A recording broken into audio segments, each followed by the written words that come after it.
जयपुर में बाइक पर देख रहे हैं, बाइक जो चला रहा है वो प्रेमी है, जो पीछे महिला लेकर बैठी है वो पति की बॉडी और शरीर और शव के टुकड़े हैं जो बोरे में लेकर बैठी है। ये देख रहे हैं, मार्केट से निकल रहा है, आगे प्रेमी गाड़ी चला रहा है, पीछे पत्नी साड़ी में बैठी है और बीच में जो बोरा ले रखा है ये पति का शव है जिसे ठिकाने लगाने के लिए निकली है। ये खबर मेरठ से है, दिल दहला देने वाली। अब आपको दिखाता हूं कि प्रेमी और जो प्रेमिका है दोनों को पुलिस ने पकड़ लिया। ये जयपुर की खबर मैं आपको दिखा रहा हूं, गोपाली और प्रेमी को अरेस्ट कर लिया गया है। इस पूरी कहानी के पीछे वजह क्या है ये मैं आपको बताऊं। बाइक पर किस तरह से शव लेकर गए ठिकाने लगाने के लिए, ये देखिए, इस तरह से बाइक पर शव रखा गया। जयपुर में मेरठ जैसा दिल दहला देने वाला मर्डर हुआ। एक महिला ने प्रेमी के साथ अपने पति का मर्डर किया और फिर बोरे में पति की लाश को लेकर शहर में घूमती रही। मर्डर का खुलासा तब हुआ जब पुलिस को एक अधजली लाश मिली। जांच की गई तो पता चला कि मरने वाले का नाम धन्नालाल है। जांच आगे बढ़ी तो सीसीटीवी खंगाला गया कि दो लोग दिखाई दिए बोरा ले जाते हुए बाइक पर और वही बोरा था।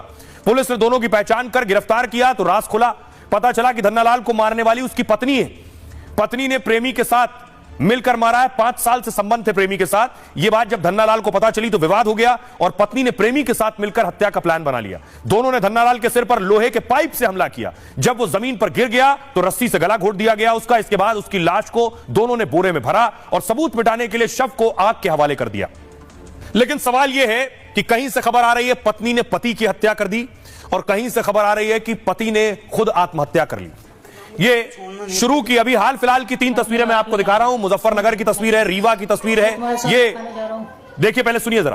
आपने इस तरह के कई वीडियो देखे पिछले दिनों, कई खबरें देखी लाइव सुसाइड की भी, लेकिन ये हालात पैदा कैसे होते हैं, यहां तक स्थिति कैसे पहुंचती है, उससे पहले संभालने की जरूरत है। अब इसके लिए क्या किया जाना चाहिए, सवाल यह है, और ऐसा हो क्यों रहा है। शादी सभ्य समाज के सबसे अहम संस्कारों में से एक है और पति पत्नी का रिश्ता सबसे पवित्र रिश्ता माना जाता है।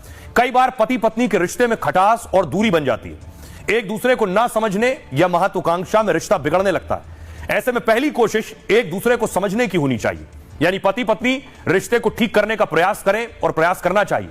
लेकिन फिर भी उसके बावजूद भी अगर मतभेद और मनभेद दूर ना हो पा रहे हो, यानी रिश्ता ठीक ना हो पा रहा हो, तो अगला कदम उठाना चाहिए।